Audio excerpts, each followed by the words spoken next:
एक महानगर के पॉश इलाके में एक बिजनेसमैन का परिवार रहता था। परिवार में सेठ जमनालाल, उनकी पत्नी सावित्री तथा एक पुत्र आदित्य रहते थे। सेठ जी अपने बिजनेस में काफी बिजी रहते थे। सावित्री पूजा पाठ एवं धर्म कर्म वाली औरत थी, मगर सेठानी के घर में अपने पति और बेटे से काफी सख्त बर्ताव था। आदित्य की उम्र 8 साल की थी, मगर सेठानी उसे कड़े अनुशासन में रखती थी। आदित्य के बंगले के पास ही सर्वेंट क्वार्टर्स थे, जिसमें उनके घरेलू नौकरों के परिवार वाले रहते थे। नौकरों के भी आदित्य के हम उम्र बच्चे थे, जिनको मन भर खेलने की आजादी थी। वो जहाँ चाहे वहाँ घूम फिर सकते थे, मौज मस्ती कर सकते थे। लेकिन इसके ठीक विपरीत आदित्य पे अनुशासन का कड़ा पहरा था। उसे अपने घर व गार्डन में ही घूमने फिरने, महंगे महंगे खिलौने से खेलने की परमिशन होती थी। आदित्य पड़ोस के बच्चों को देख मन ही मन परेशान रहता था। काश मुझे भी इन बच्चों के साथ खेलने कूदने का मौका मिल पाता। काश मैं भी उनके साथ मौज मस्ती कर पाता। तभी अंदर से उसकी मम्मी उसे आवाज लगाती है, आदित्य बेटा, चलो आओ अंदर, खाना खा लो। आया मम्मी। आदित्य के खाने की टेबल पर खाना लगा था, जो बढ़िया से बढ़िया पकवानों से भरा था। टेबल पर सेठ जी के बंगले के ताजे ताजे फल भी रखे थे, मगर आदित्य अपनी मम्मी के कहने पर जबरदस्ती खा रहा था। बेटा आदित्य, देखो, जल्दी से खाना खा लो। जरा मैं अपनी सहेली के घर पूजा में जा रही हूँ, मुझे लौटने में थोड़ी देर होगी। सो घर के अंदर ही रहना, घर से बाहर मत निकलना।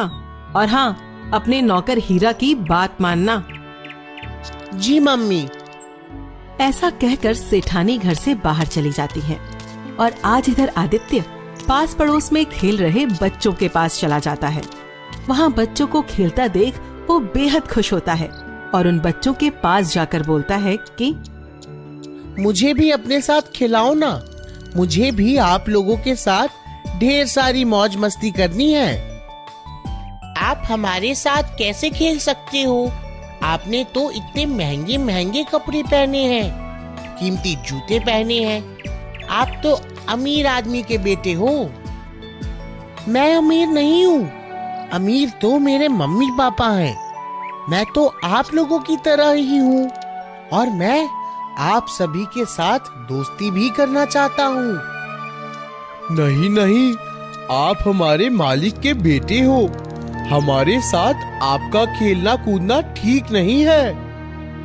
तभी आदित्य अपनी जेब से महंगी महंगी चॉकलेट निकालता है और सभी बच्चों को खाने को देता है।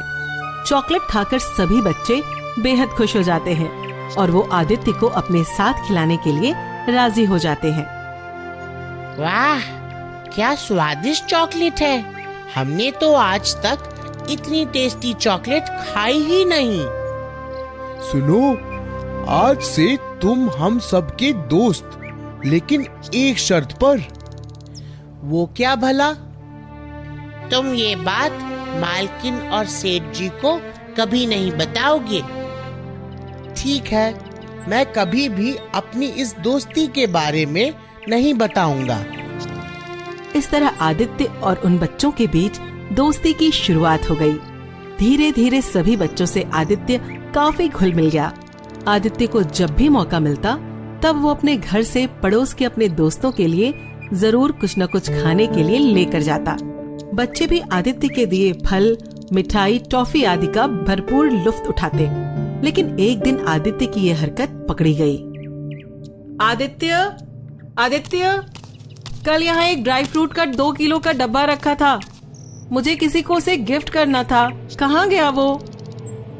मम्मी, मुझे नहीं मालूम। तभी आदित्य की माँ उसे जोर से गाल पर तमाचा खींच के मारती है। तू अब घर में चोरियां भी करने लगा है, ऊपर से झूठ भी बोलने लगा है। मुझे नौकर हीरा ने सब कुछ बता दिया है कि तू कल ड्राई फ्रूट का डब्बा पड़ोस के बच्चों के बीच लेकर गया था और उन्हें सारे ड्राई फ्रूट्स खिलाकर आया है। माँ, हाँ ये तो सच है, पर वो मेरे दोस्त है। वो सब गरीब हैं, उन्हें इतनी महंगी महंगी और अच्छी चीजें खाने को नहीं मिलती। खबरदार, जो उन बच्चों से दोस्ती की तो उनका हमारा कोई मेल नहीं है और वो हमारे नौकरों के बच्चे हैं। अगर आइंदा फिर कभी उनके पास गया तो टांगे तोड़ दूंगी। ऐसा कहकर वो अंदर कमरे में चली गईं। इधर आदित्य भी रोता रोता रह गया। अगले दिन मालकिन सावित्री फिर किसी जरूरी काम से घर से बाहर गई थी, लेकिन आदित्य आज डर से उन बच्चों के पास खेलने नहीं गया और अकेले अपने फलों के गार्डन में एक आम के पेड़ के नीचे बैठा बैठा रो रहा था कि उसके सारे दोस्त वहां आम के बगीचे में आ गए और आदित्य को रोता देखकर उसे चुप कराने लगे। क्या हुआ? तुम आज खेलने क्यों नहीं आए? और ऊपर से अकेले यहाँ इस तरह भला रो क्यों रहे हो? क्या बताऊं, बस तुम सब के बिना मन नहीं लग रहा था, लेकिन तुम सब आ गए हो ना, सब ठीक हो जाएगा। तभी ऊपर पेड़ से एक पका हुआ आम आदित्य के दोस्त के ऊपर गिरता है। आदित्य उसे उठाकर उस लड़के को देता है। अरे, पका हुआ आम! वाह, क्या इसे मैं खा सकता हूँ? इसमें से बड़ी अच्छी खुशबू आ रही है। हाँ, क्यों नहीं, खा लो, फल तो होते ही खाने के लिए हैं। और वो लड़का झटपट उस आम को खाने लग जाता है। इसे देख बाकी लड़के भी आम खाने की जिद आदित्य से कर बैठते हैं। वाह, कितना मीठा है, मजेदार है। वाह, आज तो लॉटरी लग गई, मजा ही आ गया। मैंने आज तक इतना मीठा आम नहीं खाया। आदित्य, तुम्हारे आम के पेड़ पर तो कितने सारे पके आम लगे हुए हैं, हमें भी खाने को दो ना। अपने दोस्तों की रिक्वेस्ट को आदित्य मना नहीं कर पाता है और वो बच्चों को पेड़ से आम खाने की परमिशन दे देता है। ठीक है, पर ध्यान से पेड़ पर चढ़ना। बच्चे खुशी से उछल पड़ते हैं और देखते ही देखते पेड़ के सारे आम सफाचट कर देते हैं। पेड़ के नीचे ढेरों आम की गुठलियां बिखर जाती हैं और चारों तरफ आम के छिलके ही छिलके पड़े नजर आते हैं। सारे बच्चे वहां से खुशी खुशी अपने घर चले जाते हैं। जब आदित्य की माँ लौटकर बगीचे का ये हाल देखती है तो चिल्ला पड़ती है। हीरा, आदित्य, यहाँ आओ। माँ की आवाज सुनकर दोनों दौड़े दौड़े आते हैं। क्या बात है मालकिन? मेरे इस आम के बगीचे का ये हाल किसने किया? मेरे बाग के आम मैंने अपने गुरुजी को देने के लिए बचा रखे थे, भला इन आमों को आज कौन खा गया? मम्मी, मेरे दोस्तों ने खाए हैं ये आम। उनकी इतनी हिम्मत? भला किससे पूछकर किया उन्होंने ये सब?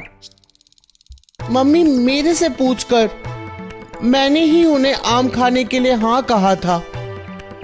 ऐसा सुनकर मम्मी ने आदित्य की काफी पिटाई की और कहा, अरे, अपनी हैसियत की बराबरी वालों से ही दोस्ती करनी चाहिए, न कि इन गरीब लोगों से। मम्मी, दोस्ती अमीरी गरीबी नहीं देखती, दोस्ती तो बस दोस्ती देखती है। माँ आदित्य को फिर से पीटना शुरू कर देती है। मुझे सिखाएगा कि दोस्ती किसमें होती है? चल भीतर चल। और मम्मी आदित्य को पीटते हुए अंदर लेकर चली जाती है।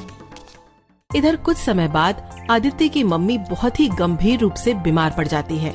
नौबत यहाँ तक आ जाती है कि मम्मी की जान बचाने के लिए कई बोतल खून चढ़ाने की जरूरत पड़ती है, लेकिन आदित्य की मम्मी का ब्लड ग्रुप किसी से भी मैच नहीं करता। मामला बेहद नाजुक हो जाता है। तभी ये बात आदित्य अपने दोस्तों को बताता है। बस इतनी सी बात है, तू चिंता मत कर आदित्य। तेरी मम्मी के लिए खून देने की बात मैं अपनी मम्मी से करता हूँ।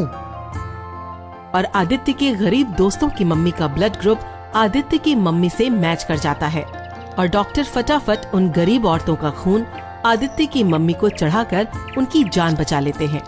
और आदित्य की माँ जब ठीक होकर हॉस्पिटल से डिस्चार्ज हो रही होती हैं, तभी वहाँ आदित्य के दोस्त और आदित्य तथा उसके पापा सेठ जी वहाँ खड़े मिलते हैं। सेठ जी सेठानी को बताते हैं, देखो आदित्य की माँ, आज इन बच्चों की मम्मी की वजह से तुम बच पाई हो। मम्मी, मेरे दोस्त, जिन्हें तुम ना जाने क्या क्या कहती थी, आज वही लोग हमारे काम आए हैं। इन्हीं की मम्मी ने आपको अपना खून देकर आपकी जान बचाई। बेटा तुम बहुत लकी हो जो तुम्हारे इतने सारे दोस्त हैं और वो भी इतने अच्छे। आदित्य की माँ ये जानकर बहुत पछताती है और उसे आज ये पता चलता है कि दोस्ती का क्या महत्व होता है। और दोस्ती तो दोस्ती होती है, ये अमीरी गरीबी नहीं देखती और ना ही जानती है। मुझे माफ करना बेटा, मैं गलत थी और तुम सही। वाकई बिना दोस्तों के जिंदगी नहीं होती और दोस्ती अमीरी गरीबी ऊंच नीच कुछ नहीं जानती। दोस्ती तो दोस्ती होती है।